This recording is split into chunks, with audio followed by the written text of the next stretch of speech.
tengan todas y todos ustedes.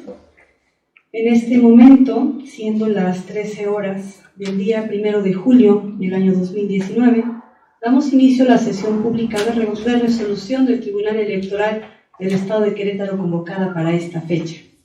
Secretaria General de Acuerdos, verifique el quórum legal y dé cuenta del orden del día de los asuntos a analizar y resolver en esta sesión pública. Con su autorización, magistrada presidenta. Están presentes, además de usted, el magistrado Magdiel Hernández Tinajero y el magistrado Martín Silva Vázquez, integrantes de este órgano jurisdiccional. Por tanto, en términos del artículo 32 de la Ley Orgánica del Tribunal Electoral del Estado de Querétaro, existe quórum para sesionar. Los asuntos a analizar y resolver en esta sesión pública son los proyectos de resolución correspondientes a los juicios locales de los derechos político-electorales, con claves de identificación TEC JLD 3 diagonal 2019, TEC JLD 6 diagonal 2019, TEC JLD 7 diagonal 2019, TEC JLD 8 diagonal 2019, mismos que han sido precisados en el aviso fijado en los estrados de este tribunal. Es cuanto, magistrada presidenta, magistrados. Muchas gracias, secretaria. Magistrados, está a su consideración el orden propuesto para la discusión y resolución de los asuntos previamente circulados. Si están de acuerdo, en votación económica a favor de la magistrada. A favor, presidenta. Secretaria Mariana Ramírez Osornio, de cuenta con el proyecto de resolución de los juicios locales de derechos político-electorales con claves de identificación TEC JLD 3 diagonal 2019, TEC JLD 6 diagonal 2019, TEC JLD 7 diagonal 2019 y TEC JLD 8 diagonal 2019, turnados a la ponencia del magistrado Magdiel Hernández Tinajero. Magistrada presidente, magistrados. Previa autorización de ustedes, me permito dar cuenta con el proyecto de sentencia relativo a los juicios locales de los derechos político-electorales con claves de identificación TEC JLD 3 2019, TEC JLD 6 diagonal 2019, TEC JLD 7 diagonal 2019 y TEC JLD 8 diagonal 2019. La actora, en su carácter de regidora, argumenta, en esencia, con motivo de agravio, una violencia política de género contra el Ayuntamiento de Cadereyta de Montes y funcionarios del mismo. Dadas las diversas omisiones de dar respuesta a sus solicitudes, entrega de sus emolumentos, documentación, información, la falta de proporcionar un lugar digno para ejercer sus funciones, así como por no ser convocada adecuadamente a las sesiones y por recibir comentarios misóginos. En efecto, del análisis de las constancias que se encuentran en los diversos medios de impugnación, se advierte una actitud constante y sistemática de restricción y limitación contra la actora para participar políticamente en el ejercicio y desempeño de su encargo, pues las autoridades responsables han sido omisas en dar respuesta de manera oportuna a sus solicitudes, en entregar de manera oportuna los emolumentos a los que tenía derecho, así como en la falta de entrega de la documentación solicitada, entre otros. De esta manera, las omisiones que anteceden actualizan una violencia política de género catalogada como simbólica, que resulta invisible en cuanto a su acción, pero no en cuanto a su resultado, pues obstaculiza el ejercicio de su encargo, dado que dichas omisiones tienen un impacto diferenciado y desproporcionado sobre la propia actora, pues se ha limitado el ejercicio de su encargo, además de que las mismas se dirigen a una mujer que ha mostrado una participación activa, insistente y continua, que rompe con la conducta estereotipada atribuida al género femenino, de mantenerse con sumisión frente a las decisiones tomadas en la vida pública. Este tipo de violencia oprimen y desalientan la participación política de las mujeres, porque debido a dichas omisiones, obstaculizaciones y restricciones, la actora no puede ejercer su cargo en igualdad de circunstancias que los demás que integran dicho cuerpo colegiado. Por lo que, en el proyecto se propone declarar fundados parcialmente los agravios expuestos por la actora, amonestar a las autoridades responsables a efecto de que cesen la violencia política en razón de género contra la actora, así como cualquier otro acto que repercute en la afectación de los derechos político-electorales que le impide ejercer su encargo, corrijan o eviten un trato diferenciado, se abstenga de retener los emolumentos que le corresponden, proporcionen información y documentación que se le solicita, se dé respuesta de manera inmediata a cada una de las solicitudes que reclamen, además de vincular a diversas autoridades e instituciones a efecto de que emitan las medidas correspondientes que contribuyan con la eliminación de la violencia sancionada. Es la cuenta, magistrado presidente y magistrados. Muchas gracias, secretaria. Magistrados, está a su consideración el proyecto de cuenta. ¿Habrá alguna intervención de su parte? Magistrado, adelante. Gracias, Presidenta. Buenas tardes. Con su autorización, me refiero al asunto que hoy se resuelve en esta sesión pública, Presidenta.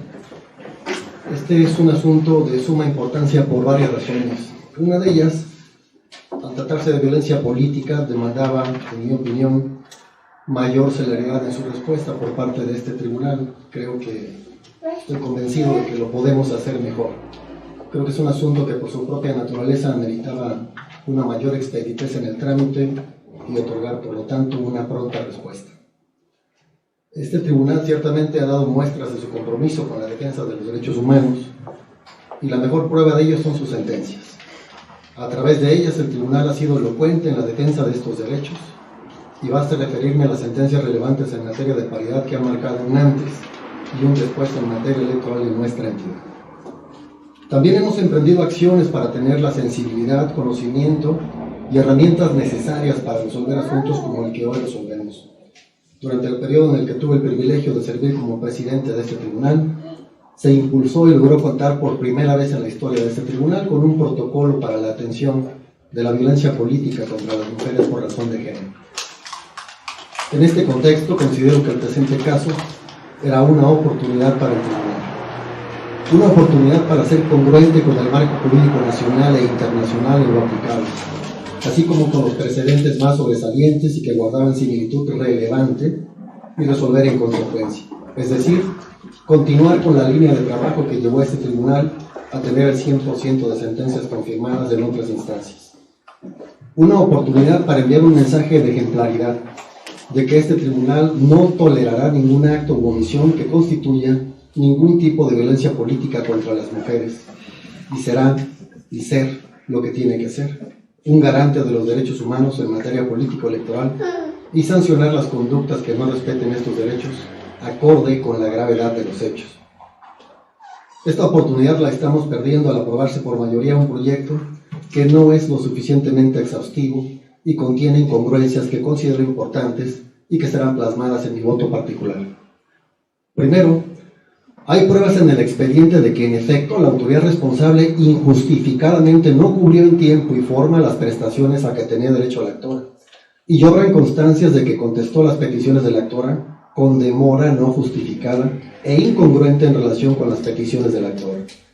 Ello sin duda afectó la posibilidad de que la actora pudiera cumplir con sus obligaciones en los términos de ley, sufriendo una afectación que no tenía obligación de soportar o tolerar. Por tanto, no hay duda de que el actuar de la autoridad responsable fue contrario a derecho. No hay duda de que sus actos deben ser sancionados. No hay duda de que la actuación de la autoridad constituye actos de violencia política. De lo que hay duda, porque no está probado en el expediente ni siquiera a nivel indiciario, es que esos actos de violencia política sean un caso de violencia política de género. Como bien se sabe, no toda violencia política es de género. Si no tomamos en cuenta esta distinción, entonces no tendría sentido diferenciar ambos conceptos, dado que el tratamiento sería el mismo, y claramente no son lo mismo. En este sentido, se ha pronunciado la Corte Interamericana de Derechos Humanos en las sentencias dictadas en el caso Ríos y otros contra Venezuela, y caso Peroso y otros contra Venezuela, al aclarar que no toda violación de un derecho humano cometida en perjuicio de una mujer conlleva necesariamente una violación de las disposiciones de la Convención de Belén do Pará. El proyecto va en sentido contrario a estos criterios relevantes. Conforme al criterio de la mayoría, cualquier violencia política en lo sucesivo puede ser considerada como violencia política de género. Esto es, en la práctica, ya no habría diferencia entre violencia política y violencia política de género, dado que el proyecto releva de la obligación de aportar pruebas.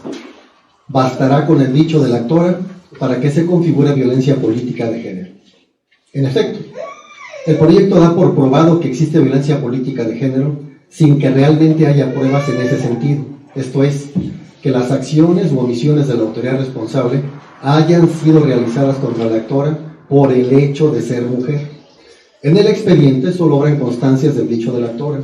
No hay elementos de modo, tiempo, lugar ni tampoco indicios que permitan un análisis objetivo de la realidad planteada y que permitan formar una convicción sobre la veracidad de la afirmación genérica de que existe violencia política de género.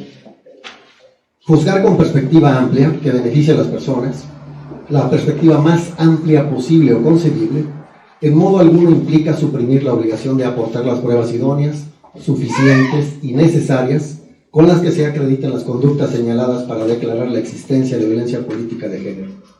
Al respecto, me parece que existe una confusión importante en la aplicación de los precedentes. Una cuestión es flexibilizar lo que llamamos estándar probatorio y otra muy distinta, suprimir por completo la obligación de probar en un proceso judicial. En ninguna democracia moderna, constitucional, garantista, pro derechos humanos, en el sentido más amplio que se pueda imaginar, vamos a encontrar un caso en el que un tribunal exima por completo de probar dentro de un juicio. La posibilidad de la prueba en un proceso judicial como derecho y como obligación es un principio elemental de cualquier juicio y es universal. Y hay razones fundamentales para que sea así. Sin el derecho o obligación de probar, sin las cargas procesales de probar, nadie estaría a salvo de ser acusado sin pruebas. Simplemente, repito, flexibilizar, reducir los parámetros probatorios no son lo mismo que suprimirlos. Reducir la exigencia de la prueba no equivale a sentenciar sin pruebas. Segundo, el proyecto propone imponer como sanción ante la Comisión de Violencia Política de Género una amonestación. Este segundo punto también hace que me aparte por completo del criterio de la mayoría. En efecto, el proyecto propone como sanción ejemplar imponer una amonestación. En mi opinión, el proyecto no funda ni motiva por qué impone esa sanción. No se puede considerar como justificación imponer la amonestación porque es la primera vez que este tribunal sanciona una conducta de esta naturaleza. Jurídicamente lo que debería ser tomado en cuenta es la conducta del infractor, no si se trata de la primera vez del tribunal en algo, lo cual en mi consideración carece de relevancia. En efecto, si es la primera vez del tribunal, desde luego esto no puede ser usado como razón jurídica para justificar por qué se decidió solamente imponer una amonestación.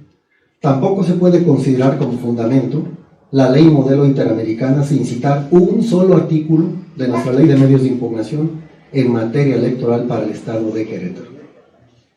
De modo que estamos frente a una sanción que no tiene ni fundamentación ni motivación y que por ello será difícil sostener jurídicamente. Adicionalmente, aplica la misma sanción a un conjunto de personas sin diferenciar grado de responsabilidad y de reproche por su participación en los hechos. Aplica la misma sanción al presidente municipal, al secretario síndico y a la encargada de tesorería, sin razonar por qué se les aplica la misma sanción. En mi criterio, esto manda un mensaje contradictorio. Si toda la estructura del proyecto de sentencia está enfocada a sostener que existe violencia política de género y en el análisis y narrativa de los hechos se considera que está probada la conducta ilegal de la autoridad responsable y esta no tiene justificación, no es congruente ni coherente con la narrativa del proyecto que la conclusión sea imponer como sanción una amonestación. Si concedemos, y estoy convencido de que es así, que la violencia política de género es grave y dañina para la sociedad y que es un lastre que nos impide a todos avanzar en la actualidad de nuestra democracia, es una contradicción que el proyecto, ante lo que considera son hechos probados, concluye que el castigo debe ser una simple amonestación.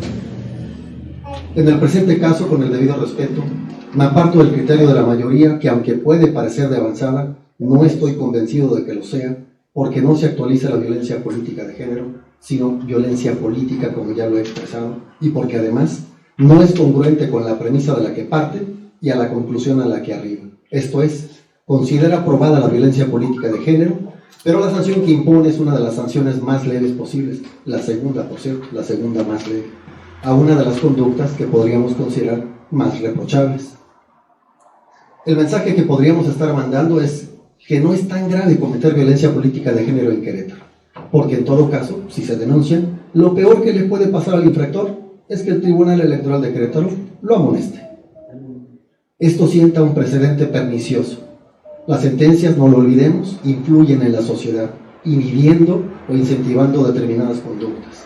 La pregunta que podemos hacernos en el presente caso es, ¿esta sentencia ayudará a inhibir la violencia política de género? Ante los hechos que se consideran probados, ¿es esta la sanción correcta? En suma, era deseable que el tribunal no dejara impune la gravedad de los hechos, dado que a la configuración de violencia política de género le asocia como sanción una amonestación, sanción que considero insuficiente en relación con el grado de reproche de los hechos, esto es, elimina la oportunidad que tenía este tribunal de dictar una sentencia que enviara un mensaje ejemplar, disuasivo, contundente, que inhibiera la repetición de conductas que violenten los derechos de las mujeres. Es por ello que respetuosamente me aparto del proyecto y emitiré el correspondiente voto particular. Es cuanto, presidente. Gracias. Gracias, magistrado. Magistrado, ¿habrá alguna intervención? Sí. Adelante. Celebro porque el discurso evoca la materialidad. La parte final de la intervención en donde se aduce hay violencia política de género. La construcción argumentativa e ideológica de los integrantes de este pleno está orientada por esa perspectiva. Y en verdad, pues, el tema que hoy nos ocupa es de grandes dimensiones. Y para tal efecto, me permitiré, con la venia de los integrantes de este pleno, señora presidenta, orientar mi participación y desde luego la justificación del proyecto que hoy se pone a consideración del pleno. En primer término, aduciendo una lectura de la Sala Superior del Tribunal Electoral del Poder Judicial de la Federación, que ya desde hace algunos años ha venido construyendo la base doctrinal que nos permite atrevernos a proponer lo que hoy está conociendo este pleno.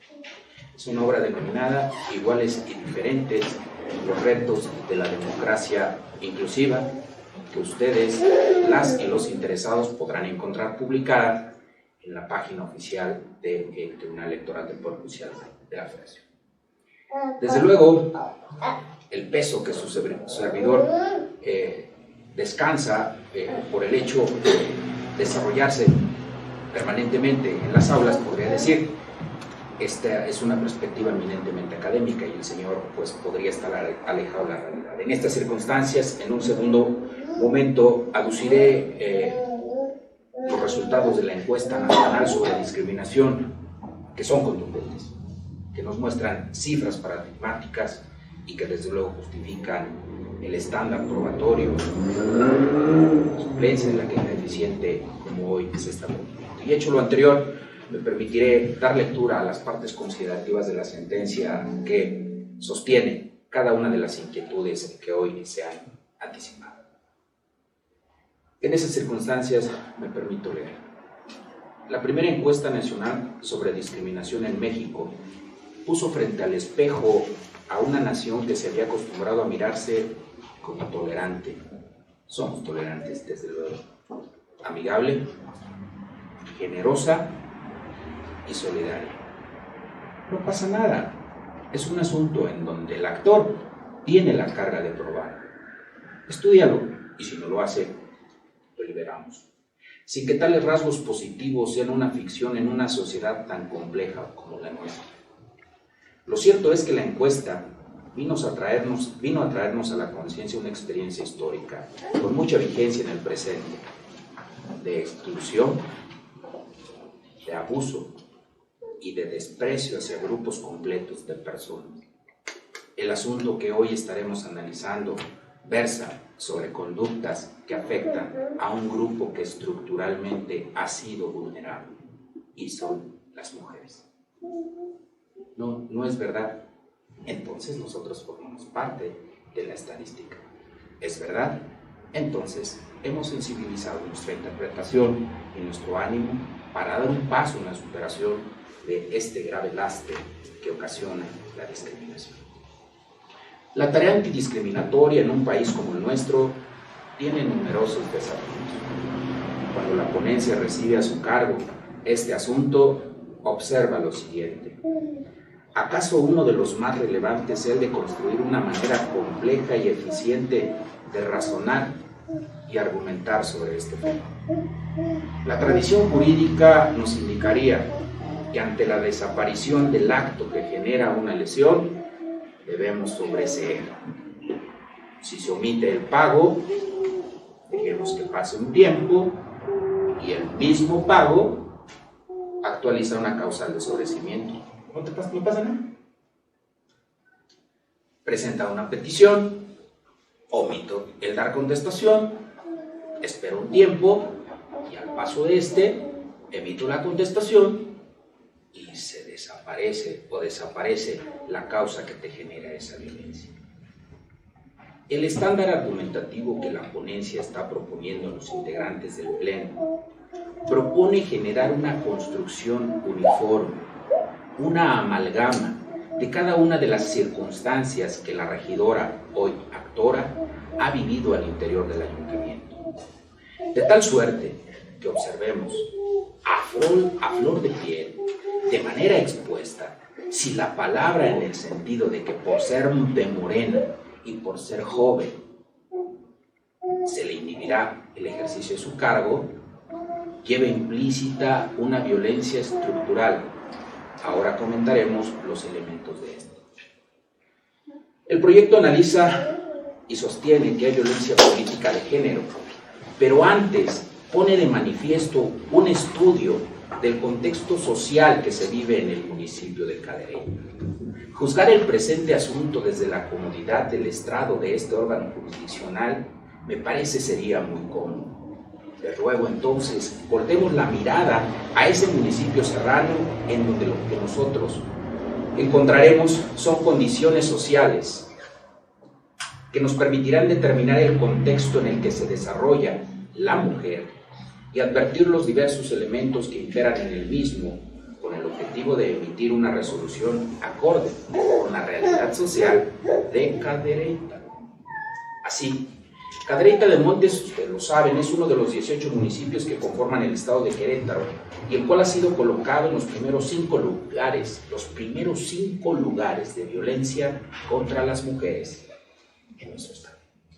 Situación que así que se corrobora y se sostiene en la sentencia con las diversas estadísticas efectuadas por el Instituto Queretano de las Mujeres en los últimos años y particularmente, insisto, en los meses de enero, febrero y marzo de este año. La violencia ocurre en este año. Concomitantemente a ello encontramos una referencia en la última base de datos registradas del Sistema Nacional de Información Municipal correspondiente al año 2010. La mujer en dicho municipio ha representado una participación económica de un porcentaje del 25.43% frente a un 73.31% que representó el hombre, lo que revela de forma indubitable que el marco doctrinal que les he propuesto se materializa con cifras constantes y comprobables en el municipio de Cadereyta. En esas circunstancias, el terreno o el contexto social se encuentra descrito y al lugar a verificar si en esas condiciones las mujeres en Cadereyta pueden o son susceptibles de sufrir violencia política de género. ¿Qué es la violencia política de género?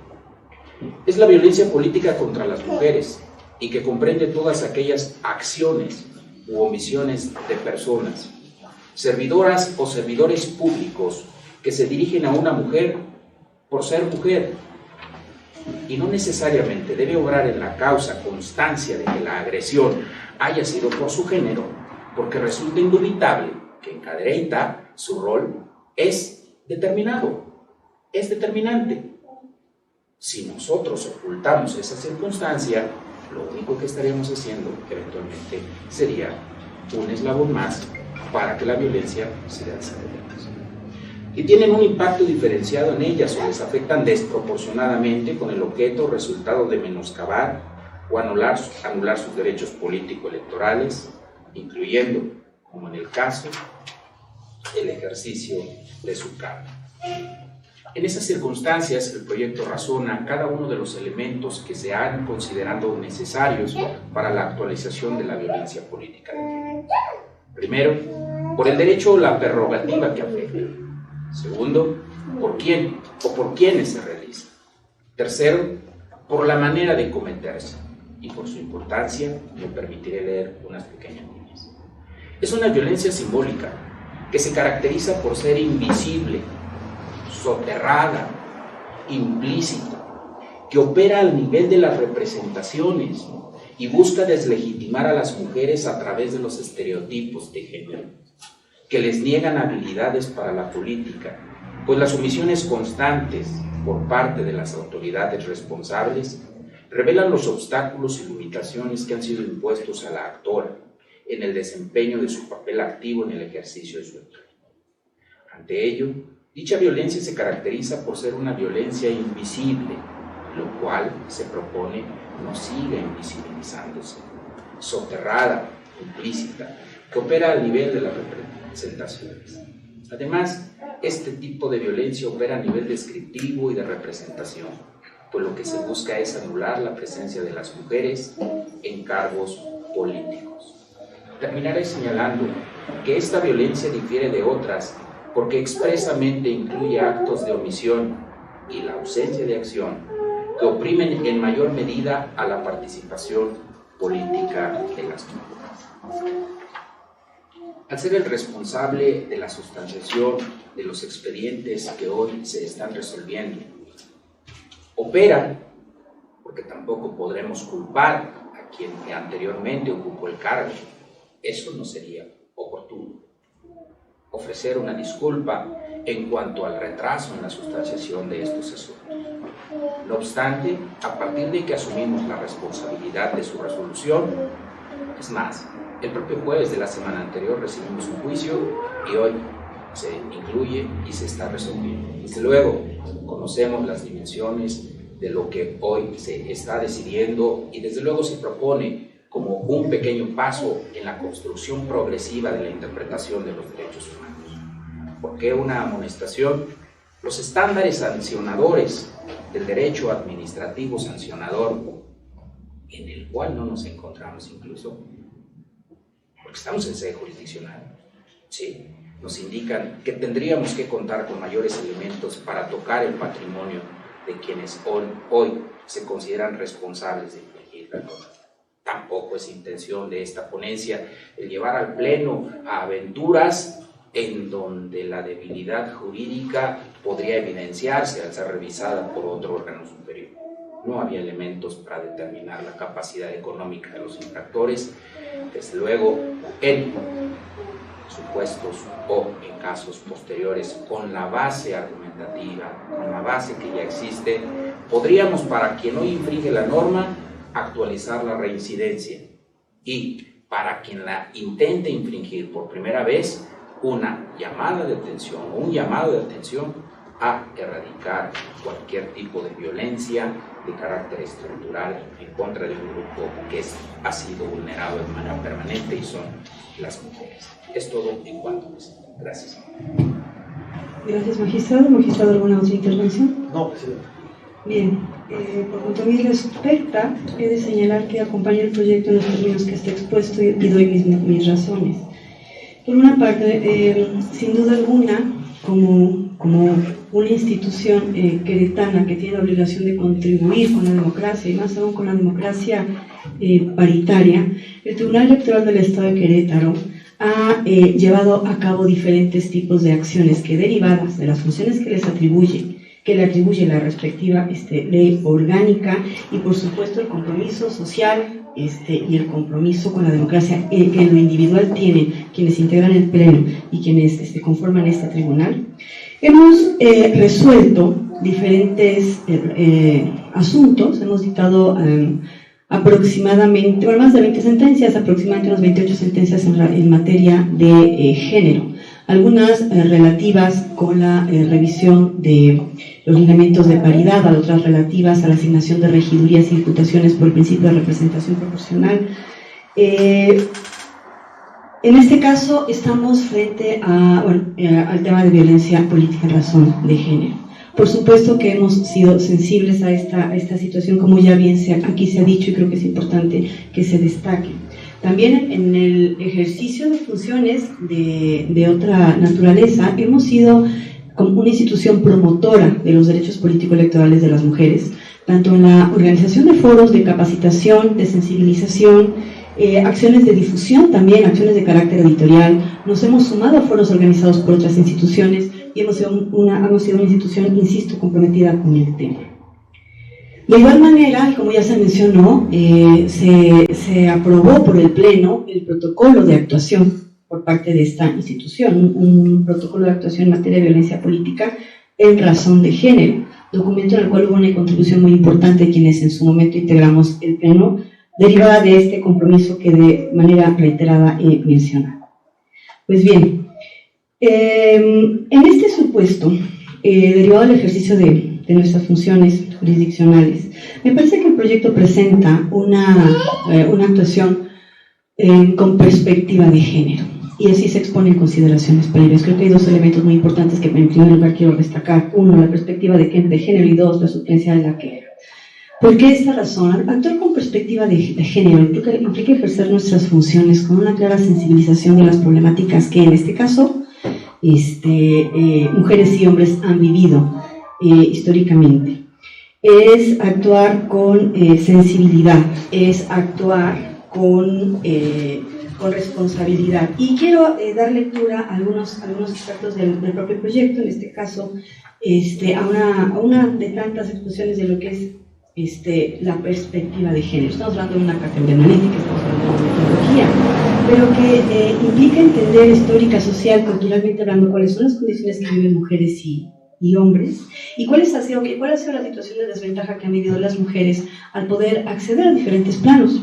En este caso particular, al ejercicio de derechos de carácter político electoral, poder acceder a cargos de representación o poder acceder a otro tipo de posiciones que les permitan tomar decisiones en el escenario de lo público. El tribunal debe ser sensible a esta situación que viven las mujeres y eso debe de manifestarse en el ejercicio de su función. También se hace referencia a la suplencia de la queja. Estamos hablando de una ciudadana que, si bien en este momento es funcionaria del municipio, también es cierto que se encuentra inmersa en una situación por diferentes motivos de desventaja. Si queremos seguir contribuyendo a generar condiciones igualitarias de participación de las mujeres, que muchas mujeres en diferentes planos viven muchas veces de manera silenciosa, sin hacer manifestaciones por diferentes motivos, pues tenemos que enfrentar y tenemos que reflexionar y tenemos que tomar una decisión frente a esta situación que en este momento se nos expone. En este caso en particular, se están exponiendo diferentes motivos de inconformidad relativos con una serie de omisiones que imposibilitan, que obstaculizan, que vulneran el ejercicio de un encargo a una mujer. Efectivamente, como ya se ha dicho, es muy difícil probar o acreditar la actualización de violencia política en razón de género precisamente por ese patrón cultural que tanto se ha mencionado. Es muy difícil acreditar y actualizar dicha situación porque generalmente lo vemos como un escenario invisible, generalmente lo vemos como un escenario que estamos acostumbradas y acostumbrados o porque se da en un plano tal que impide el poder acreditar determinadas situaciones. Por tal motivo es muy importante tanto la atención muy clara a lo que exponen todos estos protocolos de actuación, ¿no?